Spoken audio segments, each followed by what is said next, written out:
Welcome to the best game that I've ever had in World of Tanks console in 2020, 2021 and 2022, and this is in the tier 8 Chinese tank destroyer. It's the first game I've played in this tank, and this is a tank that boasts a 440 alpha damage per shotgun, which can rack up damage so quickly, and when you're playing on a map like Erlenberg, it's amazing. And this is why I'm going to try and showcase how you too can carry games like we're about to witness. And of course, the Yahtzee is tier 8. It's a premium tank, so you do earn a lot of credits in this thing as well.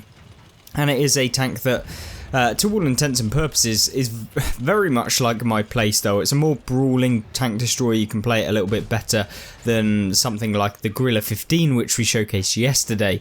However, what the Yahtzee can do is tear apart opponents, and that's because of the reload speed of this tank, as well as being able to have the increased alpha damage at tier 8. Not very many tanks get 440 alpha damage, and certainly not that many have that consistently and at such a high rate of fire, and you can see that within this result. You can see here the Cannon Jagdpanzer there. We try and get a shot into him, but we can't really, and so let's just go for the Progetto 48, and you'll notice that actually the reload speed of this tank is about 7 seconds to deal 440 alpha, meaning that you've got about 3,500 DPM, and you can see within just 2 shots we've picked up nearly 800 damage. Now, this tank is a tank that in my eyes is very much it's very underwhelming how much, or it's very underestimated within the game, is what I'm trying to say, without trying to kind of overrate the tank. Now, this tank is perfect for those of you who are interested in playing a tank that can kind of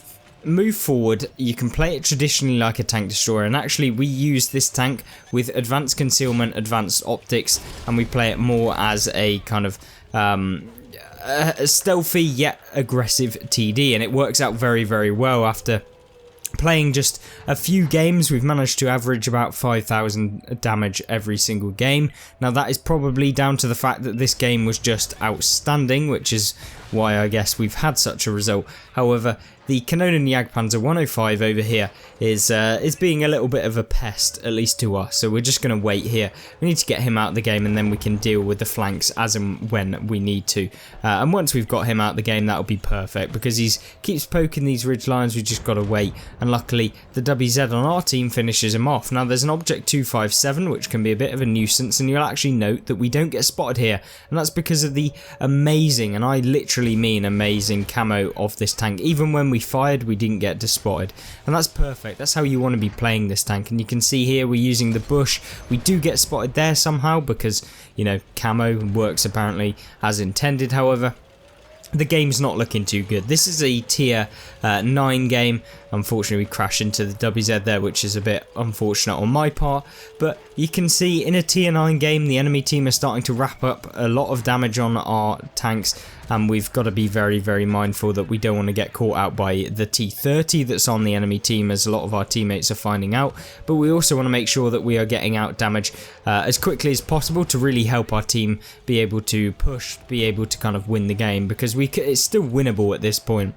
And that's exactly what we're trying to do. We never really want to go in thinking about just pure damage. I'm more, at the moment, interested in just improving, getting my gameplay up to as high a standard as possible for you guys. And you can see here, you can almost play this tank as not even a damage dealer. You can just be a pure support tank by just farming people, by going for tracks, because the reload's not even terrible, which means that you can perma-track people like this T29, and we can launch quite a few rounds into him, finish him off, and we picked up 4.3 thousand damage in this tier 8 tank destroyer so quickly, which when you think about it is only 10 shots of damage.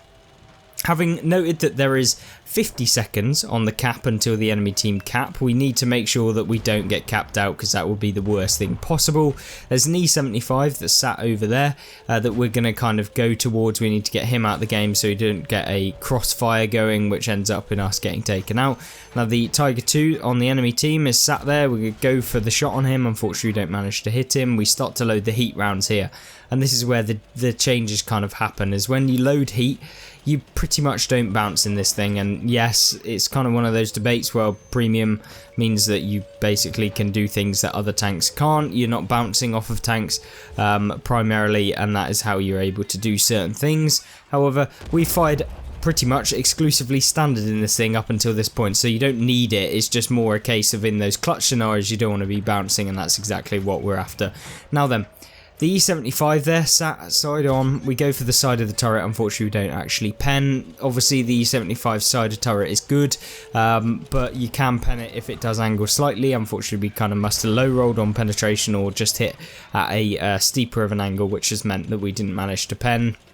Nonetheless, we need to keep going and harassing him because this guy needs to get removed from the game. If we can do that, perfect. If we can't, you know, it's probably going to end up with us getting the loss. Now we try and go for the shot here. We aim just a little to the left. He opens up his turret and unfortunately we miss again, which is devastating really, because this tank doesn't have an infinite amount of rounds, and you can see that in the bottom, that we don't have just a consistent amount of kind of damage that we can deal because of the fact that we are limited by the rounds. Now note that there are 2 HE rounds. I usually load at least 1 or 2 depending on the tank type. If it's an autoloader, I don't load any HE because it's never actually worth loading a full HE clip.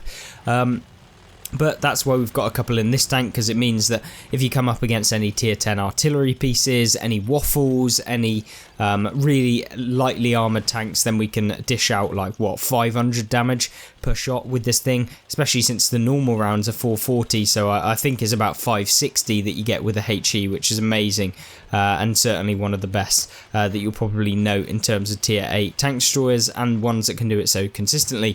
Draugr makes the ultimate error of coming outside on, and we shut him down very quickly, and it's a 5 versus 6 scenario. There's an E75 and another heavy pushing over this way. We go for the one shot, it hits his lower plate, which is perfect. We've got a light tank that's then finished off the Tiger 2 who was progressing, and also he's kind of behind this E75. Now, one thing that we don't do here is don't be foolish. I don't know if I'm going to be able to pen the upper plate of the E75, so I'm not going to be in it like a silly player. I'm just going to make sure that I just wait, I spot him, continuously spot him, and hopefully the light tank on our team is going to come up from behind him and finish him off. Even if he doesn't, he's going to turn at least to a degree, because the E75 has to do that in order to get some damage or protect himself from the vanguard, and as he does that, we shut him down by going through the back of the turret, or the side of the turret I should say even, and it's now a 3 versus 4 scenario down from that 3 versus 5. Now, having done 5.9 thousand damage, I am very much happy with this result. It's one of the better results that you can expect. We've also got 1048 assistance damage as well. Now, we know that there was a Sturm Tiger P that was sat in the base area or the cap circle or nearby there. We don't know what the other tank is that's in the cap circle. We know that the medium's there, so it's probably going to be the other medium within the game. So as long as we're not silly, and hopefully it's not the artillery piece who's now spotted, so it is definitely the Sturm Tiger and the medium tank, and we have to make sure that we hit the shot, which we don't, and what a catastrophic error. It could have been fatal there, but luckily we managed to get into the base, and we've kind of gotten away with it. Now, you'll note that we've got this weird hitbox. You see where it goes black? That's actually where you cannot actually hit anything because of the fact that this AMX is in the way. Now, luckily for us, the Sturm Tiger's having problems with his gun depression and just driving his tank because he was in the cap circle nonetheless, and we managed to shut him down. Now, having done 6,500 damage in this tier 8 tank destroyer, we don't want to lose. We're not going to make any bad plays. We're not going to throw the game.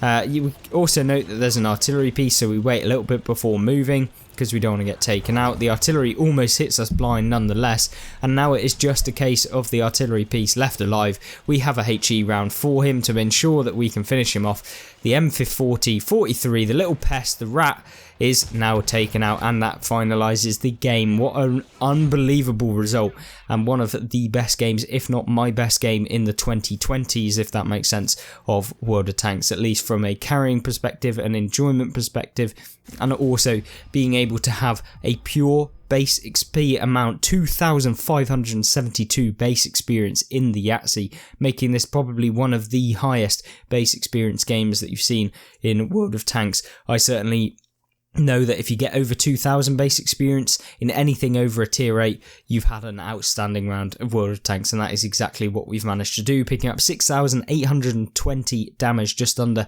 and 1,050 assistance damage just under, making the grand total combined damage of 7,800 approximately, slightly higher of course, but yeah, what a great result. 5 enemies destroyed and carrying the team, if I don't say so myself, with the SU-12254, who managed to deal 6,000 damage in a very, very similar tank. Of course, if you did enjoy this replay, make sure to hit the like button, subscribe, and check out some other amazing gameplays that we have on the channel on the Gameplay and Tank Reviews playlist on the right hand side, and of course on the left hand side we will have a replay of the Guerrilla 15, which is a similar sort of tank destroyer, albeit it doesn't have armour and it has way more alpha. Do they make much of a difference? You can of course see that in the replays themselves. I hope that you join me there, and I'll see you there. Goodbye.